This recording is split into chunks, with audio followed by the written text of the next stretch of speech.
There are secrets that aren't merely buried, they're sealed under layers of power, money, and carefully engineered silence. In Fairmont Crest, where evidence can disappear with a single phone call and reputations are polished like marble, the truth rarely arrives on its own.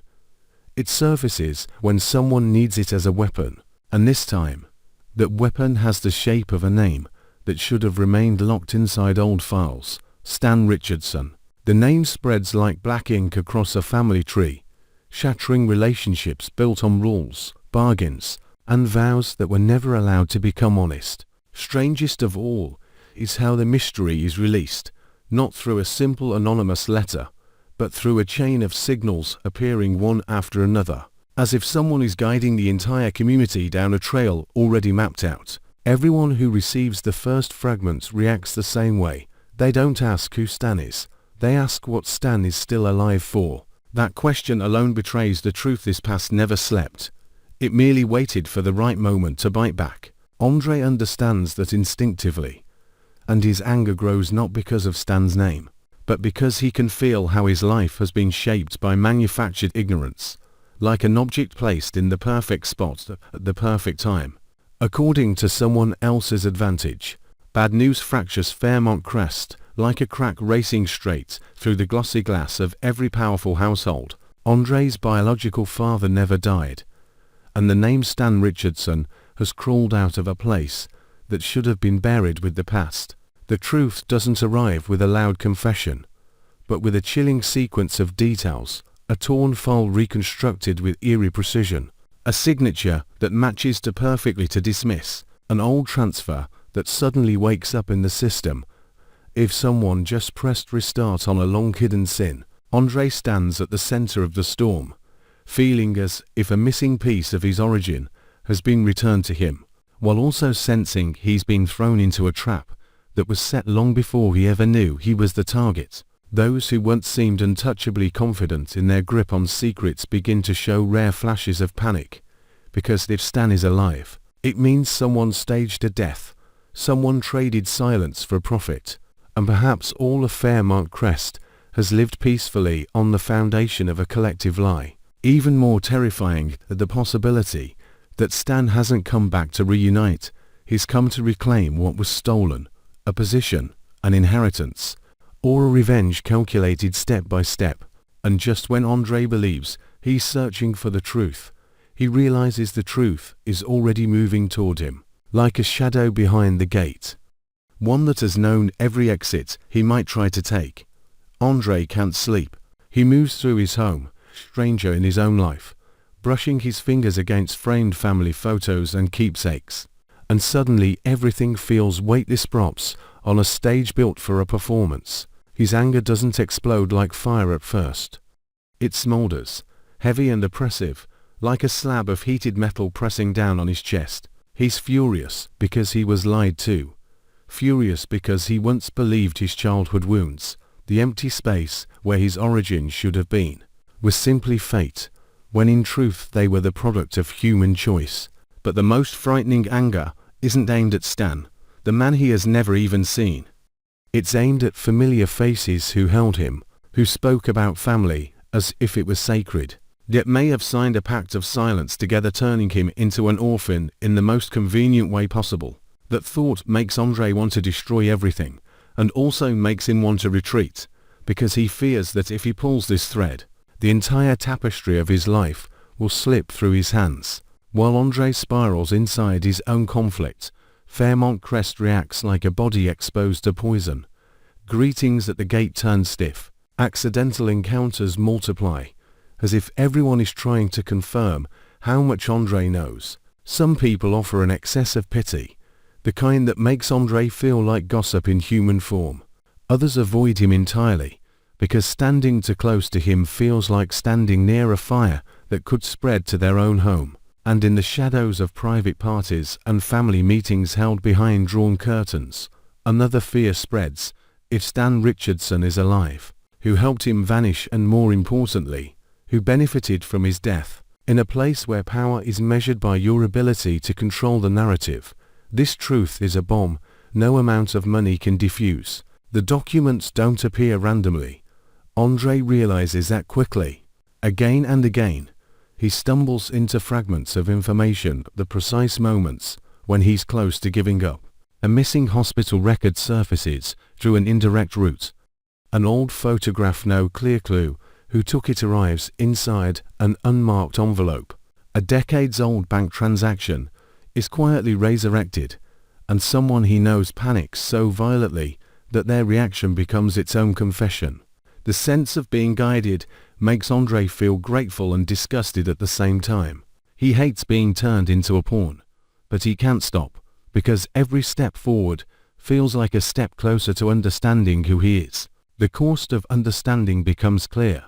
He might lose everyone he once called family, and he might have to accept that he's lived inside a constructed life for years. The first people pushed to the edge aren't Andrei, but those who built the wall around this secret. Their panic isn't just fear of exposure, it's fear of consequences. In Fairmont Crest, one family secret can ruin a marriage, a career, a political campaign, or a business empire. Stan Richardson becomes the name that forces old contracts to be re-examined, donations to be audited for origin, late-night phone calls to multiply.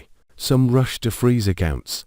Some scramble to buy the silence of witnesses they assumed were gone forever. Some attempt to use Andrei as a pressure valve, approaching him with manufactured concern, with advice for his own good. But every gesture only convinces Andrei further that they still see him as a child to manage. His anger grows into something colder, something that makes him speak less, stare longer, and memorize every micro-reaction around him. What hurts Andrei most isn't the fact that Stan might be alive. It's the question of why Stan never came for him sooner. If Stan ever had the chance, why did he choose silence? If Stan was forced to disappear, who was powerful enough to make a man live as if he were dead? Those questions aren't only about Stan. They're about the entire community that raised Andrei. Andrei begins to excavate his own memories, fragments that once seemed meaningless, now glowing with new significance. The way adults deflected whenever he asked about his father. The sudden topic changes. The unnatural quiet that fell whenever the Richardson name drifted too close. Each recollection makes Andrei feel ashamed of his former innocence and enraged at how his right to know was stolen. That anger doesn't only hurt him, it makes him want to hurt back. And in Fairmont Crest, the desire to hurt is dangerously easy to turn into action, because everyone already has tools to destroy someone else. As Andrei digs deeper, he discovers a chilling connection between Stan's disappearance and a shift of benefits that landed in the right hands at the right time. The people who sat at the top of certain decisions in the past all appear in the timeline's most sensitive corners. No confession is required. Their inability to mask their unease is proof enough. Andrei begins to see that this isn't only about a father, it's about power and ownership. If Stan is alive, he may still hold a claim that was stripped away, a document, a share, a piece of leverage capable of dragging others over the edge. And that leads to the most terrifying possibility. Stan hasn't returned because of fatherhood. He's returned because of a game. Andrei realizes he might be nothing more than the key Stan needs to unlock the door to revenge. The thought makes Andrei desperate to face Stan and rip every question open, and equally desperate to vanish so he can't be used. But he knows once a secret like this is exposed, there's no going back. Fairmont Crest will never allow him to slip back into the role of the stable son in our polished family story. The atmosphere in the neighborhood thickens like air before a storm. People who once stood together begin to suspect each other. Some fear Stan will appear with proof, so they begin erasing what remains. In the process, an unexpected loss hits like a knife. Someone who may have held a critical piece of the puzzle suffers an accident that is far too perfect, and Andrei instantly understands this is no longer a matter of reputation. That death or disappearance shocks him into stillness, but it also pushes his anger past the limits of control. He doesn't just feel betrayed, he feels hunted. If someone is willing to remove a person who knows too much, then Andrei is also on the list, because he is touching something they are willing to kill to conceal. From that moment, Andrei faces his most brutal choice: keep digging for the truth and accept the danger, or step back for safety and continue living inside a lie. The conflict tears him apart. One part of him wants to believe Stan is a victim, that his disappearance was engineered by a larger conspiracy, that Andre and Stan were both robbed by the same unseen force. Another part of him laughs bitterly at that hope, because he understands how easily people use hope to survive the unbearable. Andre no longer wants to be the good person in this story. He wants the truth, no matter how filthy it is. But wanting the truth means accepting that he might hurt innocent people, or collapse everything others spent their lives building. Andre's negative reactions begin to surface. He becomes sharp, sometimes cruel. He tests people, corners them, watches who reveals their true face when pressure clamps down. He stops believing in tears, because in Fairmont Crest, tears are often strategy. He stops believing in vows, because he has lived inside false vows for too long. And this change terrifies the people around him. They fear Andre, because of physical force, but because he has become a mirror reflecting what they tried to hide, the filth of the past. But Andre is afraid of himself too. He fears his anger will turn him into the same kind of person who lied to him. He fears he'll use this secret as a weapon and convince himself he has the right. That fear hurts, because it places him on the boundary between justice and cruelty. Meanwhile, Stan Richardson's presence begins to take shape not through a direct appearance, but through impact. Everything unfolds as if Stan is close, watching, calibrating the tempo. At times Andre feels he's being followed, yet when he turns, there is only the security gate and smiling faces. At times he receives a clue that fits too perfectly, making him suspect the source isn't helping him, they're steering him to the exact place where he's meant to see the exact thing. Andre begins to wonder whether Stan is truly a living father, or merely a name being used to break Andre open and drag others into the light. His anger mutates into a poisonous confusion. If Stan is real, why now? If Stan is fabricated, who has the power to build a living man from the ashes of the past? Just when Andre believes he's about to reach Stan, another cruel shock lands. A trace suggests Stan may have been closer to Andre than Andre ever imagined, perhaps even interfering indirectly in a few turning points of Andre's life. The revelation drives Andre mad in the quietest way. He wants to believe it, and he wants to erase it. If Stan truly was near, then the silence becomes unforgivable. It transforms Stan from victim into accomplice, or at least into a coward. Andre feels abandoned a second time, but not by death, by choice, and that rage finally finds a clear target.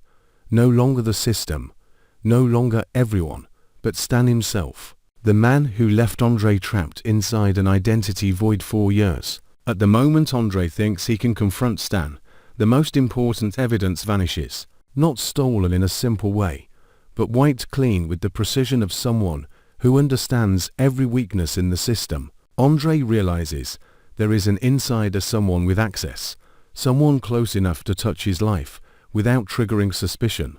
That betrayal cuts deeper than any old lie, because this isn't the past resurfacing. This is betrayal happening in real time.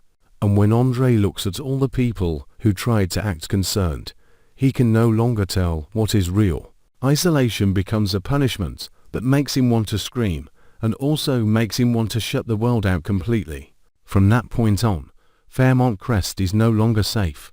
It becomes a maze. Andre understands that if he continues, he must be ready to lose more, perhaps even the last soft pieces of his own humanity. But he also knows that if he stops, the people behind this will win, and Andre will live forever with the question of whether he quit out of fear or wisdom. His anger hardens into a silent vow, not to anyone else, but to himself. He will never let them decide his life story again. And as night falls over Fairmont Crest, one final sign appears like a knock on the door of Andre's mind, a new clue, bolder and more dangerous, pointing to the possibility that Stan Richardson is not only alive, but very close, and may have chosen Andre as the one who will carry the blame for everything that is about to collapse next.